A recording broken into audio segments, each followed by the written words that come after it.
Okay, so the first question is, what do you mean by accept and acknowledge your weaknesses? Okay, so this is where, have you guys ever heard of like Alcoholics Anonymous, and you hear about people who go to drug rehab and stuff like this?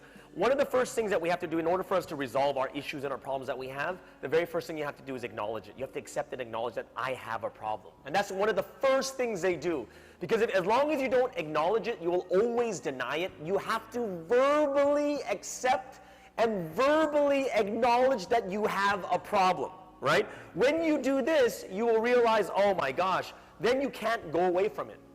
But as long as you keep denying it to yourself, what happens next?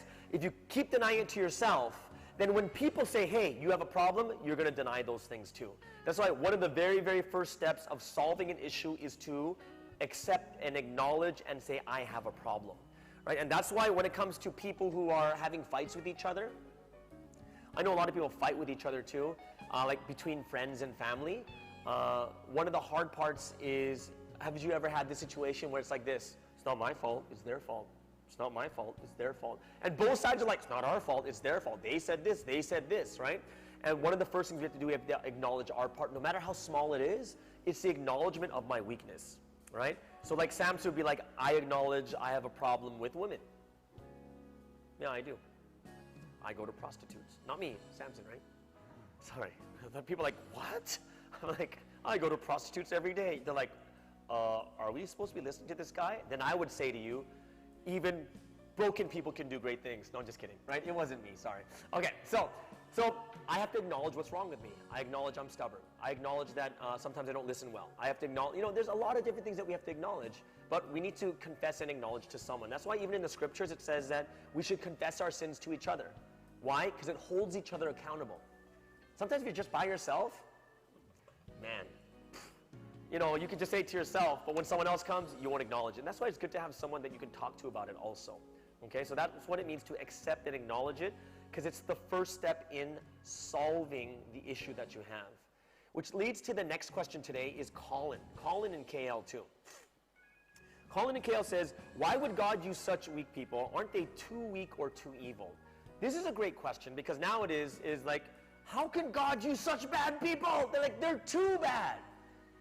And the one thing I want you to understand is this. In the Bible it says my strength is made perfect in your weakness. So then the next thing people think is, oh, so God just wants to show off, right? So if God wants to show off, because if this person's really weak, people have to acknowledge God. There's no choice. God just wants to be acknowledged. That's not the answer, right? That's not it. Why would God use the weakest or the people that is so unlikely? And the answer is why. Because even when you look at King David, he was the youngest. He was the 8th son in his family. So many better, stronger, good-looking people. The reason why God uses the weakest, the reason why God uses someone who is not that great, is because when you see someone that weak, that lacking, that unworthy, and God working through them and doing something great, then you will see that, wow, if God can work through someone like that, he can work through someone like me. Why? God wants to work with you. It's not about God wanting to just get praise from everywhere. No, God wants people to see that, look, I work through the lowest of the lows. If I can work through him, how much more can I do through you? And people will be inspired, like, wow, look at God. I want to be with God too. And this is why God works through the weakest of the weak. Right? People can see it's God. And when they see him working through the weakest, it's inspiring because, wow, I can do the same. Haven't you ever had that? When you're like, oh, I don't want to learn how to swim. And then you go on YouTube and you see like people who have no arms and no legs learning to swim. And you'd be like, okay, I'm learning to swim. You get inspired by it because it's someone less fortunate or someone kind of not as fortunate as you, right? And it inspires you to do more. Great. Thank you so much, Colin, for that great question. Let's go to Joyce in Penang. Joyce in Penang says, how can we identify our weaknesses and our strengths? Okay, so for myself, I know that a lot of people know their main weaknesses. And some people know their main strengths. And it really depends on how much you've actually done in your life too. Like when you're a lot younger, you may not see the fruition of your strengths and weaknesses. Everything might be kind of equal, right?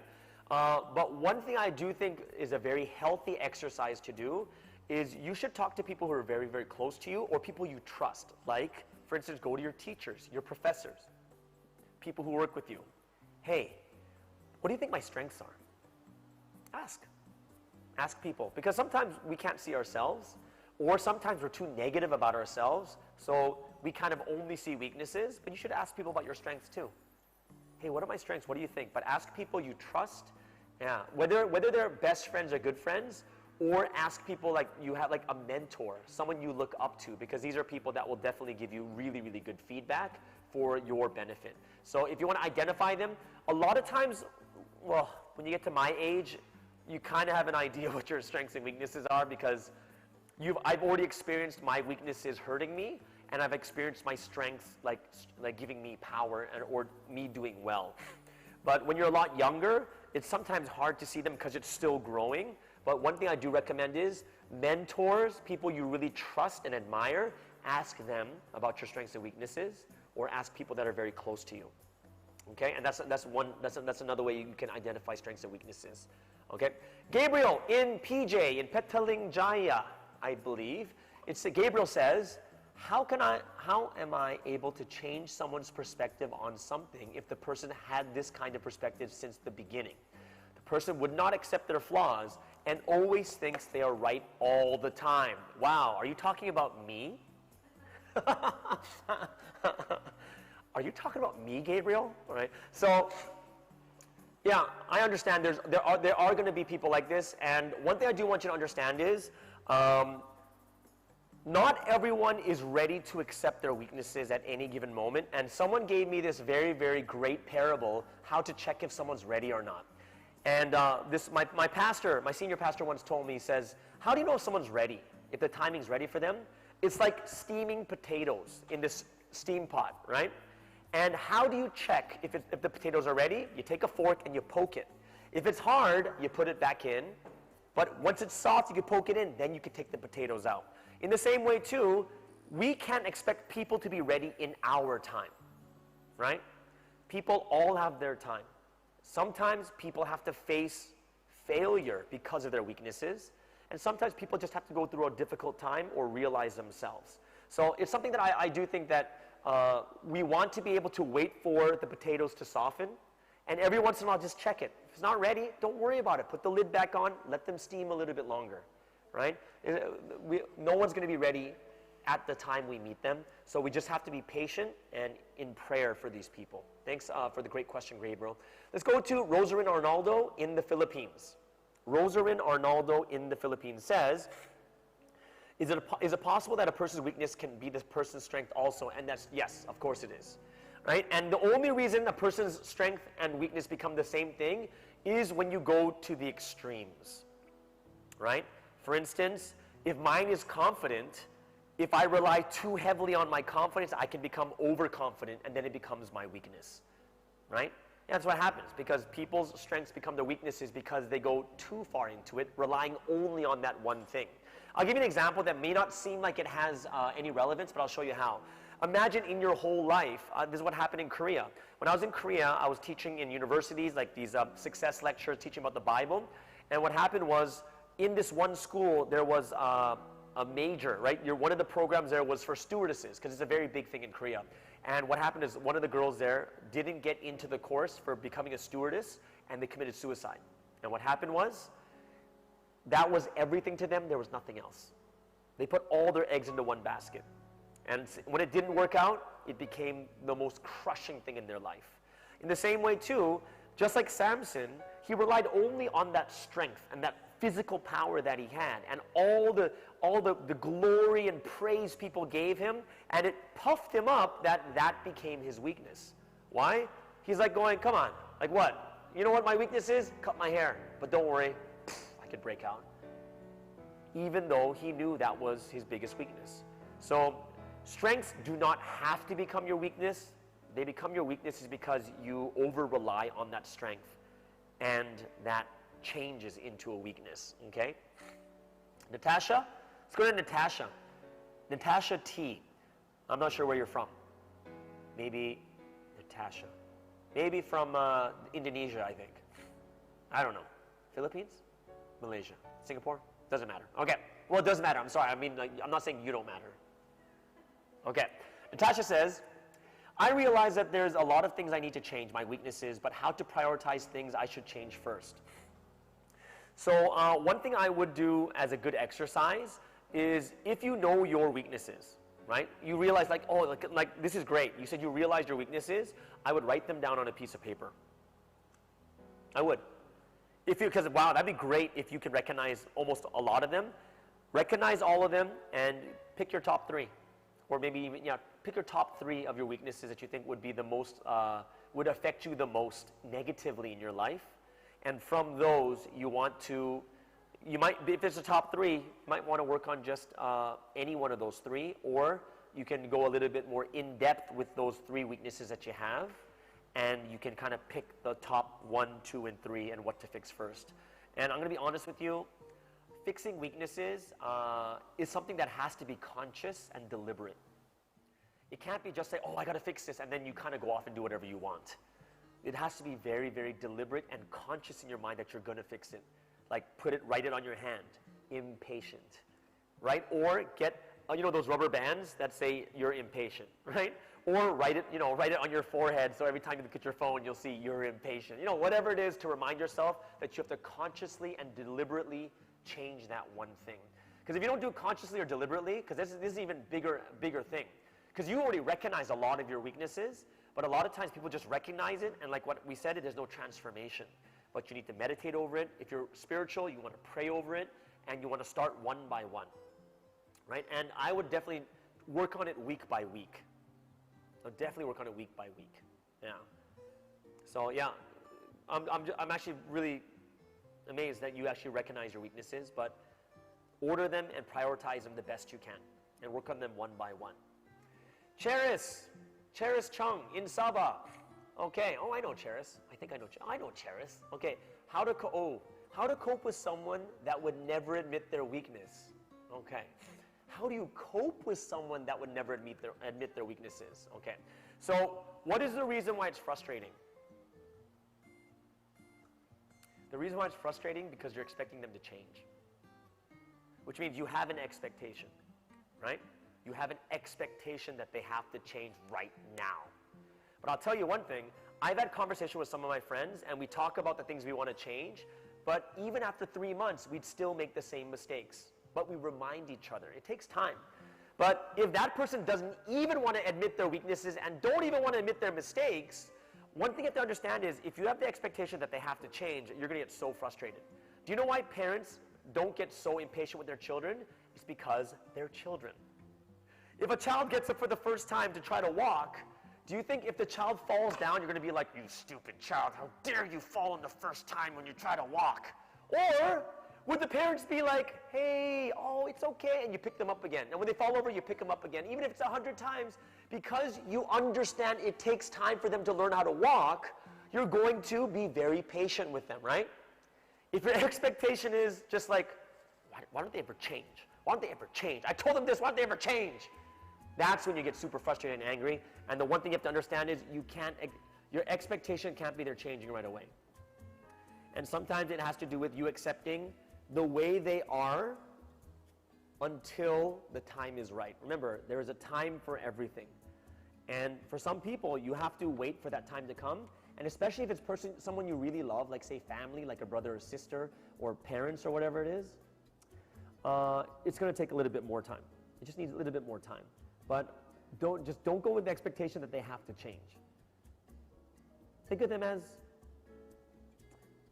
way back in 2002, which is like 18 years ago. My pastor told me what's the way that he was able to put up with people that were so frustrating, and he says, think of them as cute puppies. And if you think about the cute puppies, you can never get so angry at them. Like, oh, right? They don't admit their mistakes. Oh, right? Because they're cute puppies, right? So that's another thing you could try. Okay. All right. Thanks, Cheris, for that question. I hope that, got to kind of switch and flip that expectation. Let's go to Young Chung in KL. Someone says follow your passion, but someone says follow your talent. Are the passion and talent the same? Which one should I follow? And I'm going to be very, very honest with you. You don't have to follow your passion, and you don't have to follow your talent either. Like you just gotta, I want, you gotta think very, very reasonable about yourself. You do. You have to think very reasonable, because some people like say they want to be like a basketball player, but they're like 155 centimeters, and they're not athletic. Like that is something you have to reasonably think about. Reasonably, right? Because even if my passion is basketball, and I'm like 5'1", I can't jump, I'm not that fast, I'm not that strong, and I'm going to go to the NBA, I don't think so. It doesn't make any sense. Like even for myself, I was on the high school basketball team, high school captain of the basketball team. When I came to university, I already, in my last year of basketball, my senior year, I was still I was the captain of the team, but I was like, no, I'm not going for athletics. I'm done. Why? Because I already know I'm not going that path. I already understood. I understand myself. There are some passions that can lead to success, but you have to discern really well. Yeah, if someone just says follow your passion, yeah, that's not the right answer either. Passion, talent, skills, right? Like and then the abilities you're born with, or like when it comes to basketball, your height does matter. It really does. All these things you have to put into consideration, and you have to discern, right? Sometimes your passion and your talent is the same thing, which is great. But sometimes your passion and talent doesn't lead to the success that you want. Oh, I want to write books. And sometimes it's going to be very, very hard for you to be making a big living. And if you have 17 children, you probably couldn't be a book writer. Probably not. Yeah, you're not going to make a lot of money, right? So it's the things that you have to discern yourself, looking at the full situation. Yeah. If people just say follow your talent, that is not the right answer, because sometimes your passion's not enough. It's not. You have to be very, very reasonable and rational with your decisions, right? That's why some people I'll say follow your talent, some people I say no. Because some people have a very genuine shot if they work really hard, they become someone famous, or they can do really well in that industry.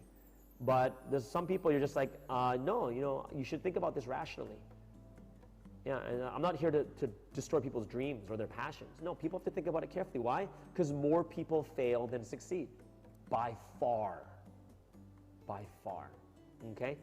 So I hope that, I'm not sure how old you are, but sit down, look at everything. And one thing that the Bible does say is you got to count your cost. Right? Before you go to battle, you got to count how many men you have. You got to count the cost of what it's going to take to win this battle. But if you don't have enough, it's better to send someone to make a treaty, right? Rather than go and fight instead, okay? Let's turn to, last question today is from Ganesh Ko. Wow, very, very big question. Why do people feel burdened, okay? And I'm going to tell you there's two reasons. Number one is externally someone is putting too much on you, so you feel burdened. Right? So it's too much for you to handle. There's only 24 hours in a day. You can't fill it with 25 hours of work. And I'm including 8 hours of sleep, right? So you can't put 25 hours of work into a 24-hour day. It just doesn't work. So sometimes people put too much on you, right? Second thing is this. Sometimes people get burdened is because you don't believe in yourself. It's like what we talked about today. People think they're unworthy. They're kind of like, oh, but I have these weaknesses. I'm worthy. I'm like this. Oh, and this really, really difficult. Oh, it's so hard for me. Oh, why is life like this instead? And people are going to sit there and say, and a lot of times sometimes it's because of yourself. It's because of yourself, right? So in other words, you have to realize you have to recognize whether it's an external thing or an internal thing or a bit of both. Right? And one of the things that some people have a hard time doing is saying no to new responsibilities. You got to be able to say no. I'm very good at it now. Now I'm good at it. But in the past, I wasn't very good at it. Oh, so I do have a last question from Aya in Japan. And great question. Or not, it's not even a question. Can you share with us your experience overcoming your own weaknesses? I would say one of the harshest ones that I've experienced in my life, it would have to be probably within the last 2 years. And it wasn't because I consciously went out and changed something. It was because I was burned, and I went through, I wouldn't say trauma, but because of my weakness, I caused like really bad problem to happen because of my weakness. right? And because of that, it was so shocking to me. Like, you caused that to happen because of your weakness, right? You're probably wondering what kind of weakness it was, right? And yeah, yeah. Okay. So one of the weaknesses I had, and this is what I was like consciously trying to stop myself from doing, is this is not a very good thing that I want to stop too. Is sometimes you get really excited and then you talk over someone. Keep talking over people, and then eventually you hurt people and they stop talking anymore because they're like, I don't want to talk anymore. Why? Because you keep talking over me. And this was during the time when I was one of the churches I was leading at when I was over in New York, and I would do the same thing every time. And of course, my intention is not to hurt people, but I would talk over people, and I would always be like, oh, like now I'm like this. I'm like, go ahead, right? Because I recognize it, but because I went through something very strong where someone that I cared for was really, really hurt by it, and it took a lot of time for them to recover from it. That's why it shook me, and I said, okay, this is bad. And that's why it changed me, right? Sometimes it's going to be you that changes it, and sometimes it's going to be you going through a very rough situation and hurting someone that you really care about. And that's what happened to me, right? And that's what made me kind of rethink about, wait, why are you doing it like this? Right? Why am I doing it like this? And this is when I consciously, I get excited, like, oh, no, no, go ahead. And a lot of times I catch myself from doing it, but it's something that I think a lot of us, it's good to be open about it. I just open myself up to the entire internet. Yay, right? But it's fine, right? Because it's something I recognize, I accept, but I'm also working on it every time I'm in meetings, every time I'm going through certain things too. So, yeah, tough things, but yeah, for me, it was necessary for me to go through that hard time, because without that, I wouldn't have thought about it that deeply, okay? I hope that answers or helps you guys out a lot. And this will bring us to the end of today's Lockdown Tuesday. I hope you guys had a wonderful time. Today, make sure that if you need to subscribe, go on to Espresso with Sky, the YouTube channel. You can watch all these on there too, live streaming.